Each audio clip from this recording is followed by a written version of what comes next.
Hello, we are back here with Command Figures.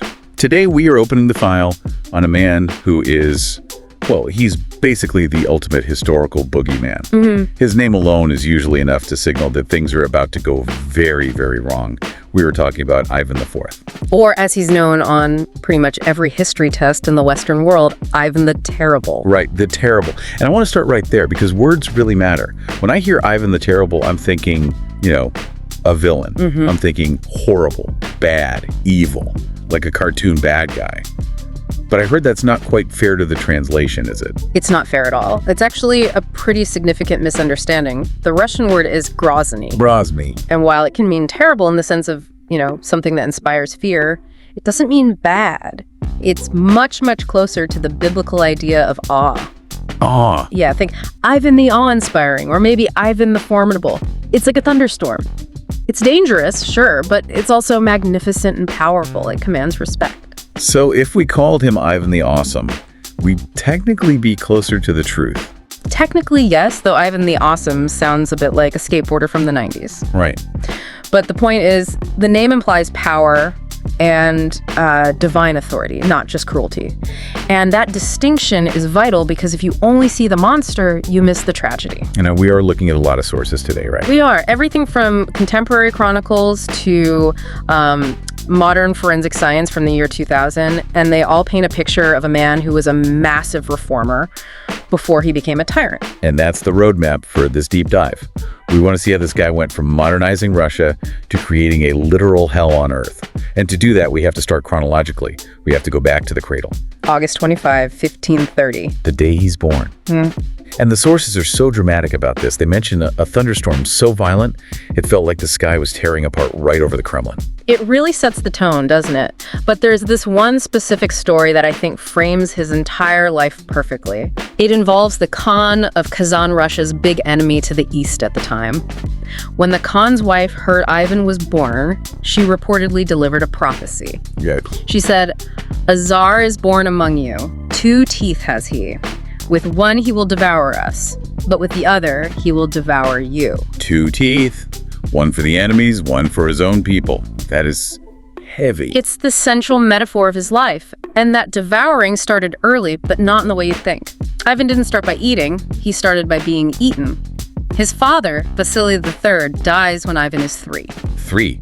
So he's a toddler on the throne. Exactly. And then his mother, Yelena Glinskaya, who was ruling as regent, she dies suddenly when he's 8. And this wasn't just a flu, was it? Well, for centuries it was debated, but this is where that modern science comes in. We have analysis that suggests she was, in fact, poisoned. So by 8 years old, he's an orphan in a snake pit. Completely. He's technically the grand prince, but the real power falls to the boyars. I want to pause on the boyars. These are the nobles, right? The guys with the big fur hats. Yes, the aristocracy. And specifically, the Shwisky family took over. And the way they treated Ivan and his deaf-mute brother Yuri, it's the key to understanding his later madness. It was a Jekyll and Hyde situation. How so? In public, during church services or official receptions, they treated this 8-year-old boy like a living god. They bowed, they scraped, they followed all the protocol. But behind closed doors. The second the door is closed, they treated him like a nuisance. The sources describe Ivan and his brother going hungry. They didn't have proper clothes or even shoes sometimes. Wait, the ruler of Russia didn't have clothes? He was neglected. He was in the palace, but he was powerless. He writes later in his letters about how the boyars would just lounge around his bedroom, drinking, putting their dirty boots on his father's bed, mocking him. Wow. Imagine the psychological split that creates. You're told you're divinely appointed to rule, but you're shivering in a corner while your subjects raid the fridge. It's going to breed some serious resentment, massive resentment, and we see it manifest in really disturbing ways. As a preteen, Ivan starts taking it out on the only things he can control. He starts torturing animals, right? Throwing dogs from the palace roof. That's textbook serial killer behavior. It is. It was his way of exerting power. But eventually he gets tired of hurting dogs. He wants to hurt the people hurting him. And this is the first turning point. 1543. Ivan is 13 years old. 13. I was worrying about algebra at 13. What does Ivan do? He calls a meeting, and out of nowhere, he orders his guards to arrest Prince Andrei Shwisky, the head of the Boyar clan. But he doesn't just lock him up. No. He has him thrown into a kennel with a pack of ravenous hunting dogs. He fed the leader of the nobility to the dogs at 13. He did. And just like that, the boyar rule was over. The message was clear. The kid has teeth. Okay, so he takes power. But this is where the story usually skips ahead to all the terrible stuff. But the sources highlight this period called the Good Reign. From 1547 to 1560, Ivan actually seems competent. Competent is an understatement. He was visionary. In 1547, at age 17, he has himself crowned. But he changes the title. He isn't just Grand Prince anymore. He crowns himself Tsar. Tsar, which comes from Caesar, right? Right. And this isn't just wordplay. You have to understand the geopolitics here. Constantinople had fallen to the Ottomans about 100 years prior. That was the center of the Orthodox world. So Moscow saw itself as the successor. As the Third Rome. By calling himself Tsar, Ivan was telling the world, I'm the successor to the Roman Empire. I am the protector of Christianity. That is a massive ego boost for a teenager. It is, but he backed it up. He married Anastasia Romanovna. And I cannot stress enough how important she was. The sources say it was a happy marriage, which is, rare for royals. Extremely happy. She was from a minor noble family, the Romanovs, who would later rule Russia for 300 years. But at the time, she was just this incredible stabilizing force. She was the only one who could manage his temper. If Ivan was the thunderstorm, she was the shelter. And with her by his side, he starts reforming everything. Everything. He introduces the Sudebnik, a new code of laws. Before this, local governors could basically just bribe their way through life. They were allowed to feed off a local population. Ivan stopped that. So he centralized the legal system. He did. So the average person actually had a shot at justice. It was incredibly modern. He also established the Stogolov, reforming the church to stop corruption there too. He brought the first printing press to Moscow. He was dragging Russia kicking and screaming into the 16th century. And then there's the military side. We have to talk about Kazan. The first tooth. Right, the prophecy. Kazan was a Tatar fortress that had been a thorn in Russia's side for decades. In 1552, Ivan marches on it. And he doesn't just throw bodies at the wall. He uses European military engineers. They use gunpowder mines to tunnel under the walls. That must have been terrifying for the people inside, just the ground exploding beneath you. It was decisive. The walls collapsed, the Russian army poured in, and Kazan fell. This was a massive moment. It opened up the Volga River for trade. It opened the path to Siberia. Ivan was a hero. And to celebrate, he commissioned St. Basil's Cathedral. The very same, that colorful Candyland-looking church in Red Square. So let's recap. He's modernized the laws, cleaned up the church, expanded the empire, built cool architecture. He's happy with his wife. If he died in 1559, he'd probably be remembered as Ivan the Great. Absolutely. But he didn't die in 1559. No. The 1560s arrive. And this is where the movie turns into a horror film. It starts with fire. A massive fire sweeps through Moscow, destroying homes, increasing the stress. But the real blow is Anastasia. She gets sick. It's a slow, lingering illness. And in 1560, she dies. And Ivan, he loses it. He completely collapses. But here's the crucial detail. He starts screaming that the boyars poisoned her. For 400 years, historians looked at this and said, oh, that's just Ivan being paranoid. He's looking for a scapegoat. Yeah. But in the year 2000, they opened her sarcophagus. They took samples of Anastasia's hair, and they ran spectrographic analysis. And what did they find? Mercury. How much mercury? A lot. But specifically, the levels were consistent with acute poisoning, not just cumulative exposure from, say, cosmetics or medicine. The science strongly supports Ivan's claim. So his wife was murdered. Yes. That changes everything. It's not just that he went crazy. It's that his worst fears were actually true. The people around him were trying to destroy him. Exactly. His anger was gone, and he knew he was surrounded by vipers. And then, to twist the knife, his best friend and top general, Prince Kurbsky, defects. He runs away to Lithuania, Russia's enemy, and starts writing nasty letters to Ivan. So the wife is dead, the best friend is a traitor. Ivan decides he's done. And he pulls this move that I think is actually kind of genius in a twisted way. He quits. The great abdication bluff. In the winter of 1564, he packs his sleds, takes the treasury, takes the icons, and just leaves Moscow. He sends a letter back saying, I'm done, the boyars are corrupt, the church is in my way, I abdicate. He ghosted the whole country. He did, and panic set in. The people were terrified of a power vacuum. The merchants, the church, the people, they all begged him to come back. They said, we will do anything. And Ivan said, okay, but I have conditions. One condition, absolute power. He wanted the right to execute anyone he suspected of treason without trial, without the church intervening, without anyone complaining, and he wanted to carve out a piece of the country just for himself. This is the Oprichnina. Yes. It's a hard concept to wrap your head around because it's so weird. He split Russia in two.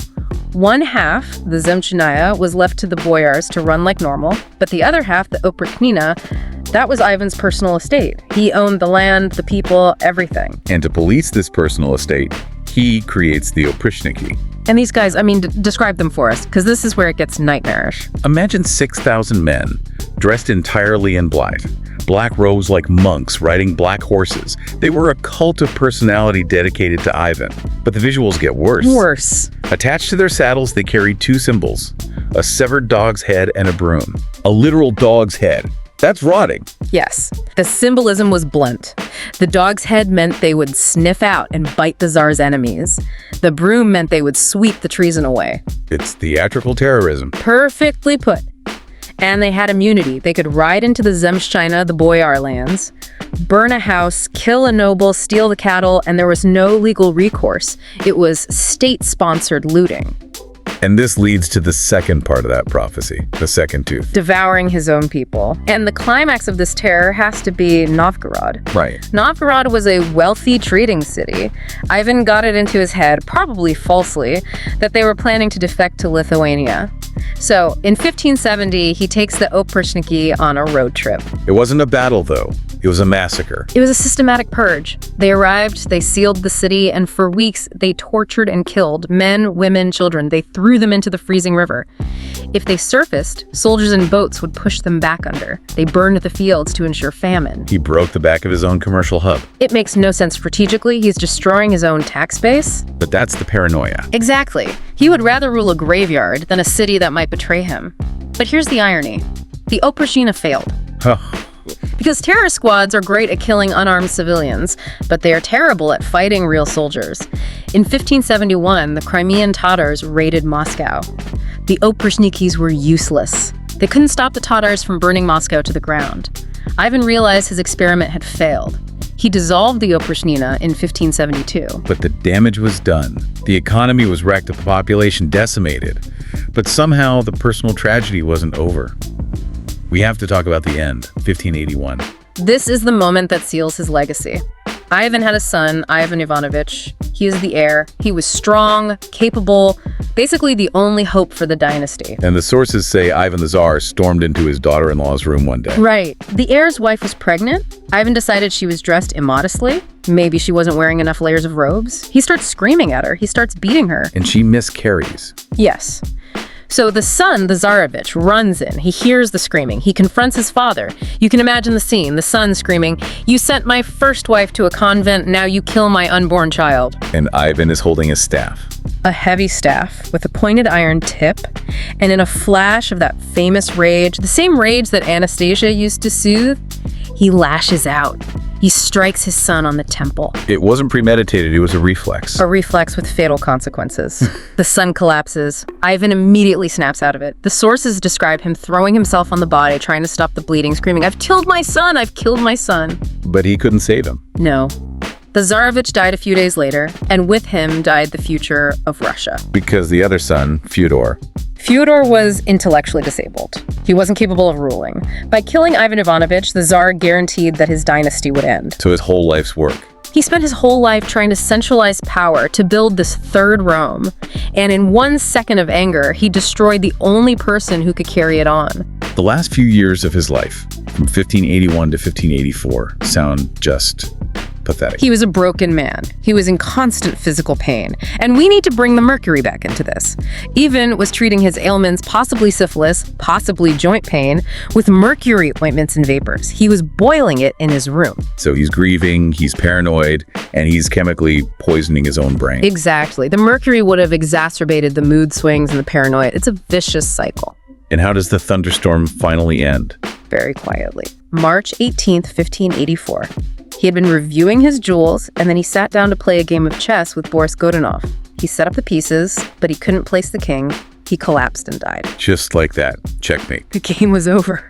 So when we zoom out, what is the legacy here? Because we started by saying terrible is a mistranslation, but after hearing all this, I mean, it feels kind of accurate. It's complicated. If you look at the map, he's a success. He conquered Kazan, Astrakhan, opened up Siberia. He created the centralized Russian state that exists today. But the cost? The cost was the time of troubles.